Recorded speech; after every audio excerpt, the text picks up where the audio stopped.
જય માતાજી મિત્રો, મહાદેવ. સ્વાગત છે તમારું ગુજરાતી ઇન્વેસ્ટર ચેનલની અંદર. વિતેલા ઘણા સમયથી, ઘણા દિવસોથી તમે ચેક કરતા હશો કે ન્યૂઝ ઉપર કે પછી એનએસસીની વેબસાઇટ ઉપર કે જ્યારે બધા જ ઇન્ડેક્સ છે એ લાલ કલરના જોવા મળતા હોય, ત્યારે આ એક ઇન્ડેક્સ છે એ ગ્રીન ઉપર કામ કરતું હોય. ઘણી વખત ન્યૂઝની અંદર તમે ઇન્ડિયા વિક્સ ઉપર જોતા હશો કે એની અંદર હાઈએસ્ટ સપાટી ઉપર કામ કરતો હોય એવું જોવા મળતું હોય. કે ખરેખર આ ઇન્ડિયા વિક્સ છે શું, કે જેની અસર આપણા માર્કેટ ઉપર કેવી રહી શકે.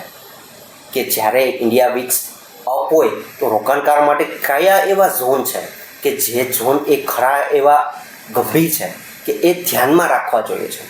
કે જ્યારે ઇન્ડિયા વિક્સ ડાઉન હોય તો શું એ સૂચવે છે કે એના માટે આપણે રોકાણકાર માટે કેટલું ફાયદામાં છે. કોઈ ટ્રેડિંગ કરે છે, કોઈ શોર્ટ ટર્મ ટ્રેડિંગ કરે છે, એના માટે તો ખૂબ જ અગત્યનું કે જે ઇન્ડિયા વિક્સ છે એ સાચી એવી દિશા એને સૂચવે છે કે એને જાણવું જરૂરી છે. જ્યારે ઇન્ડિયા વિક્સ છે એ ખરેખર શું કામ કરે છે કે જે એક માર્કેટની વોલેટિલિટીનું એક ઇન્ડેક્સ કહી શકે. કે જે ફ્યુચર છે એ જ્યારે એવા સમયે જ્યારે અનસર્ટન હોય કે ફ્યુચરની અંદર શું ઘટના બનવાની છે, એ કયા પ્રકારની ઘટના બનવાની છે, કે એની અનિશ્ચિતતા છે, ડરનો માહોલ છે, એ દર્શાવતું કોઈ ઇન્ડેક્સ હોય તો એ ઇન્ડિયા વિક્સ છે. કે જેનું પ્રમાણ કે કેટલા પ્રમાણની અનિશ્ચિતતા છે, કેટલા પ્રમાણનો ડર છે, કે એ તમે પણ એના ઉપર નોંધી શકો છો. કે આ વસ્તુ એક રોકાણકારની દ્રષ્ટિએ અને શોર્ટ ટર્મ ટ્રેડિંગ કરે છે કે એના માટે પણ ખૂબ જ ફાયદારૂપ છે. કે આની આ જ વસ્તુની આપણે જે ઇન્ડિયા વિક્સની વાત કરી, આનો આ જ ઇન્ડેક્સ જ્યારે કોઈ લેવલ ઉપર કામ કરતું હોય, 10થી 12ની રેન્જ છે, 12થી 15ની છે, 15થી 20 કે પછી 20થી 30 છે, કે એનાથી વધારે કે જ્યારે 30થી હાયર ઝોન ઉપર કે વધારે પડતો પેનિકનો માહોલ, ત્યારે શું સૂચવે છે તમે સ્ક્રીન ઉપર જોતા હશો અત્યારે. કે જ્યારે તમને ઇન્ડિયા વિક્સની કોઈ રેન્જ કે જે 10થી 12ની આસપાસ જોવા મળે તો માર્કેટ ઘણું એવું શાંત છે, કે માર્કેટની અંદર શાંતિ છે એવું આપણે સૂચવી શકીએ, કે એવું આપણે જાણી શકીએ કે માર્કેટ ઘણું એવું શાંત છે. પણ જ્યારે એનો એજ રેન્જ જ્યારે 12થી 15ની ઉપર આવે તો એક નોર્મલ રેન્જની અંદર ઇન્ડિયા વિક્સ કામ કરી રહ્યો છે. કે જેની અંદર એક ટ્રેડેબલ આપણને મૂવમેન્ટ મળી શકે એમ છે, સારા એવા ટ્રેડ આપણને મળી શકે એમ છે, કે આ રેન્જ સૂચવે છે. ત્યાર પછી એનાથી ઉપરનું ઝોન કે જે 15થી 20 સુધીની રેન્જ દર્શાવે છે, કે એની અંદર રિસ્કનો પાર્ટ છે એ થોડો એવો વધી જાય છે.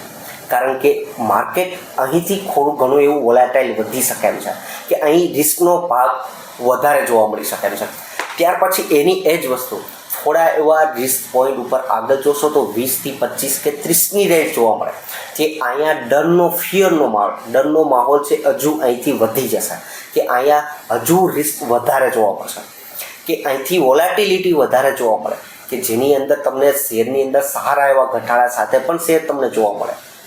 આનાથી વિશેષ કે વધારે પડતું ફિયર કે હદ કહી શકીએ કે એવો ડરનો માહોલ એ રેન્જ હોય તો 30 ઉપરથી વધારેની રેન્જ, કે આની અંદર વધારે પડતો હાયર પેનિક માહોલ જોવા મળે, કે માર્કેટ ક્રેશ થઈ જશે, માર્કેટ સાવ પડી જ જશે, કે માર્કેટ હવે અહીંથી પૂરું થઈ ગયું એવી વાતો સંભળાવવા પડે તમને. જ્યારે એસઆઈપી સ્ટોપ કરી દેવી, માર્કેટ ક્રેશ થઈ જશે, બધું એક્ઝિટ થઈ જવું જોઈએ, માર્કેટમાં બધું વેચી નાખવું જોઈએ, કે એવો હદ પારનો પેનિકનો માહોલ જોવા મળે, એ રેન્જ કહી શકીએ જે 30 ઉપરની રેન્જ છે. કે ત્યારે એ વસ્તુ વધારે પડતો ડરનો માહોલ ઊભો કરતો હોય છે. આવી પરિસ્થિતિ ઘણી વખત જોવા મળી છે, પણ હમણાં રિસેન્ટલી આપણને જોવા મળી હોય તો એક ચાર્ટની અંદર તમે જોશો તો ઇન્ડિયા વિક્સનો ચાર્ટ રાખ્યો છે, કે એની અંદર હાયર ચાર્ટ ઉપર જે સ્પાઇક જોવા મળેલો છે, કે એની અંદર તમે જોશો મિત્રો તો એ 70 ઉપરની રેન્જ પણ જોવા મળી હતી. કે જે પેન્ડેમિકનો માહોલ હતો કોરોનાનો, કે જે પરિસ્થિતિ ગંભીરમાં ગંભીર જોવા મળતી હતી, એ સમયે ઇન્ડિયા વિક્સ 70 ઉપર પણ કામ કરતું હતું. કે આ પરિસ્થિતિ ખરેખર ઘણી ગંભીર હતી, કે એવા સમયે આપણને એ ઇન્ડિયા વિક્સની અંદર 70 ઉપર પણ ટ્રેડ થતો જોવા મળ્યો. એટલે કહેવાનો અર્થ એ છે, જો તમે એવું વિચારીને હાલતા હોય કે ઇન્ડિયા વિક્સ 30 ઉપર છે તો હવે હું ખરીદી કરી લઉં, પણ ત્યારથી પણ અપ જઈ શકે છે. એ પણ એક આપણે હિસ્ટ્રીની અંદર આ બનેલી ઘટનાને પણ જોવી જોઈએ. બીજી વસ્તુ કે ઇન્ડિયા વિક્સ અપ છે કે ડાઉન છે, તો માર્કેટ ડાઉન, પણ ઇન્ડિયા વિક્સ ડાઉન છે તો માર્કેટ અપ પણ ના પણ થાય. આ પણ એક અનસર્ટન વસ્તુ છે, કે એનો મિનિંગ એવો નથી થઈ જશો કે આ માર્કેટ હવે અપ જ થાય. ત્યાર પછી ઘણી એવા પોઈન્ટ કે રોકાણકારની દ્રષ્ટિએ આપણે ધ્યાનમાં રાખવા જોઈએ, કે ક્યારે ક્યારે ઇન્ડિયા વિક્સ છે એ અપડાઉન થતું હોય, કઈ એવી ઘણી વખત ઘટનાઓ જોવા મળતી હોય, કઈ એવી ઘટનાઓ છે ત્યારે આપણું ઇન્ડિયા વિક્સ છે અચાનક વોલેટાઇલ અચાનક અપ થતું જોવા મળે, કે આવનારા નેક્સ્ટ 1 થી 3 દિવસ છે એ વધારે પડતા વોલેટિલિટીવાળા જોવા મળે, કે માર્કેટની અંદર ઉથલ ફાથલ થતી જોવા મળે. તો એવી ઘણી એવી ઇવેન્ટો છે. સામાન્ય રીતે અત્યારે તો આપણને ખ્યાલ જ છે કે વોર ચાલુ છે એટલે ઇન્ડિયા વિક્સ અપ જોવા મળે છે, પણ આ સિવાય ઓઇલ ક્રાઇસિસ હોય, અમેરિકાની અંદર યુએસની ફેડ પોલિસી હોય કે આરબીઆઈની ફેડ પોલિસી હોય, આ સિવાય જ્યારે બેંકની અંદર કોઈ પણ બેંકની અંદર ક્રાઇસિસ આવ્યો હોય, કે પછી આની આ જ વસ્તુ કોઈ પણ મોટી કંપનીની અંદર કોઈ પણ ઘટના બની છે, કૌભાંડ બન્યું છે, કે એના આપણા અર્થતંત્ર ઉપર અસર થઈ શકે એવી મોટી કંપની હોય, ત્યારે પણ આ ઇન્ડિયા વિક્સ છે અપ થતું જોવા મળે. આ સિવાય મોટી પરિસ્થિતિ જ્યારે ચૂંટણી આવે છે ત્યારે પણ આપણે આ એક્ઝિટ પોલ સમયે, ચૂંટણીના રિઝલ્ટ સમયે અને દર વર્ષે જોવા મળતું બજેટ, કે જે બજેટ સમયે પણ ઇન્ડિયા વિક્સની અંદર તમે હાયર ઉપર જોવા મળતો હશે.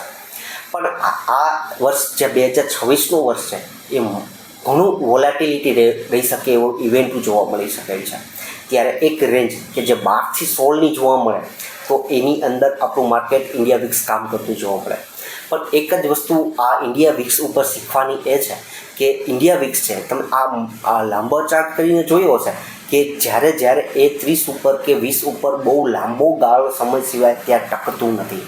પણ એ જ વસ્તુ રોકાણકારની દ્રષ્ટિએ જોશો તો એ સમયે સારી એવી એસઆઈપી કે લમસમ કે એસઆઈપીની અંદર વધારો કરવાનો સમય છે. અને એની સાથે જો તમે લમસમની અંદર પણ ઇન્વેસ્ટમેન્ટ કરતા હોય તો એ સમયે પણ લમસમ કરી શકાય એવો સમય છે કે લમસમનું દ્વારા ઇન્વેસ્ટમેન્ટ કરી શકાય.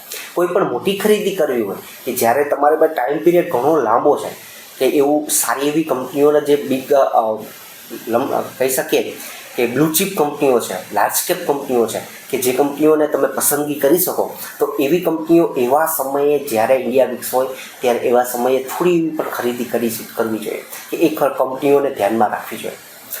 વિડીયોના અંત સુધી બન્યા રહ્યો છે. ખૂબ ખૂબ આભાર. ઇન્ડિયા વિક્સ ઘણું એવું સૂચવે છે, ઘણું એવું માહિતી આપે છે કે જે દરેક રોકાણકારોને માટે ફાયદારૂપ છે, કે કોઈ પણ ટ્રેડિંગ કરવાવાળા, શોર્ટ ટર્મ માટે ખરીદી કરવાવાળા માટે પણ ઘણું એવું ફાયદારૂપ છે. વિડીયોના અંત સુધી બન્યા રહ્યા છો. ખૂબ ખૂબ આભાર. Thank you.